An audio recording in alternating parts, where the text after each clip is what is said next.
back in February, after I'd put in a solid 6 months of training for ultras and marathons, I was feeling pretty invincible. It was a cold February night and I decided to go to a speed session with my running club. We started running and my ego took over and I thought, oh, I can keep up with everybody. And I wasn't factoring at all where my body was at.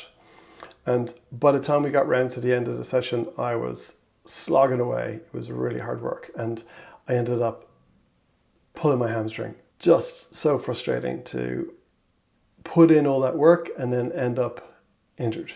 1 second of trying to hustle, trying to go beyond what I'd trained for, and I'd erased that 6 months of training. And that wasn't the worst part. I was in the middle of starting my business and getting this YouTube channel up and running, trying to help creatives.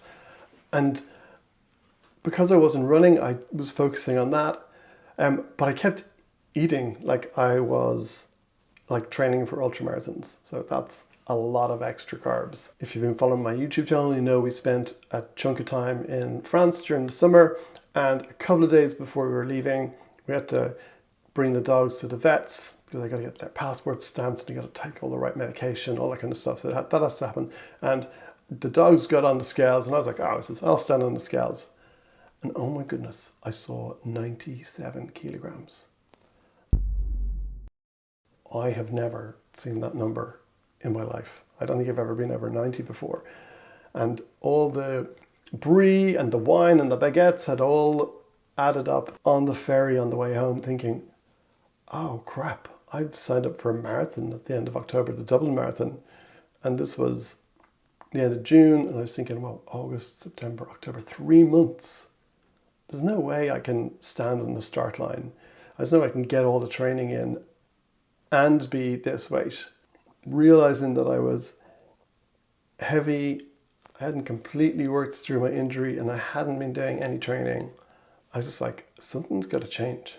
Even though we had boxes of wine and we brought home loads of cheese, I decided I just needed to give all of that up. So I gave up alcohol, wheat, sugar, most processed things, and just ate meat, fish, veg, fruit. Just focused on that and just started getting back to running, like making sure that I was getting out 3-4 times a week, that I was running with the dogs, that I was going out for long runs up the hills. And I also worked really hard on trying to make sure that I was getting like 6 to 8 hours of sleep every night.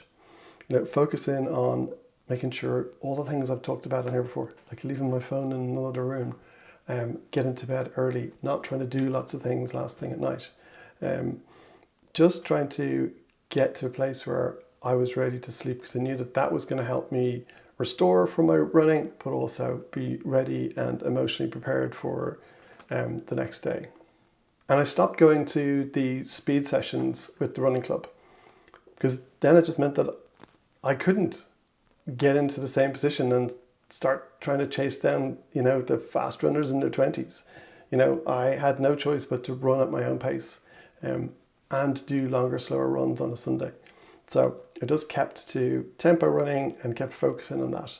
And you know what? By the end of October, when I stood at the start line, even though I'd done the least amount of mileage ever preparing for a marathon, I actually felt ready.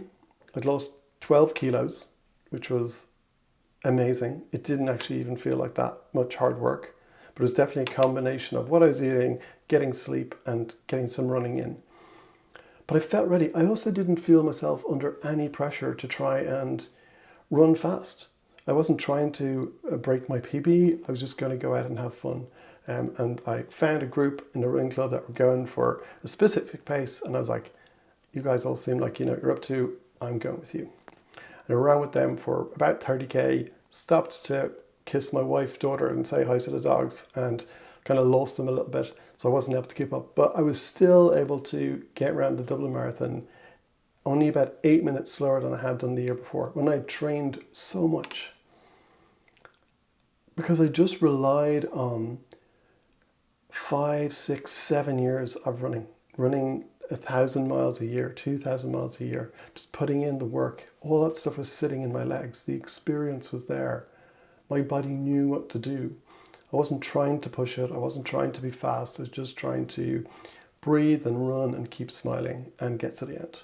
And you know what? The last 3K, I was actually able to accelerate. I was able to look at my watch and go, oh, I've got about 18 minutes before it's 4 hours. And if I can pick it up a little bit, I can make it there. And I made it under 4 hours by 12 seconds.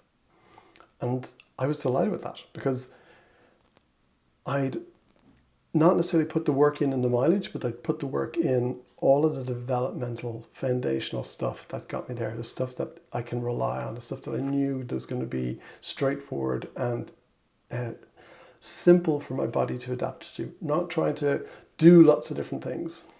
And this is exactly what happens in our creative life too. We burn out, we get heavy with bad habits, and we slow down. The things run round in our head like resentment and, feeling kind of behind where we're supposed to be. But when we strip it back to the fundamentals, the experience that we have, the years of putting in the work, in finishing the projects, in getting things over the line, in showing up in your studio, at your desk, pen, paintbrush in hand, ready to go. That all sits there. It's so fundamental to us being able to show up and do our creative work. And when you can shed the ego that's telling you that you should be chasing what the kids are doing, the 20-year-olds, the 30-year-olds, wherever you're looking, that's making your mind feel, oh, I'm not where I'm meant to be. When you shed that ego, all of that experience that you have will just help you get over the line, will help you to finish your projects, help you to push through and create something wonderful, amazing, and creative. You just need to trust the process. There isn't another hack or a 3 or 5 step system to get you there. You just need to go back to that base where you've got all of that experience, where you're operating from your power, from your ability, from that skill set that you've built up. And from that, you can empower yourself and let go of those behaviors that are slowing you down and that are breaking you.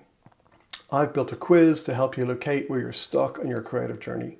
And it'll help you to find the archetype where lots of people get tripped up, where they fall down, where they struggle.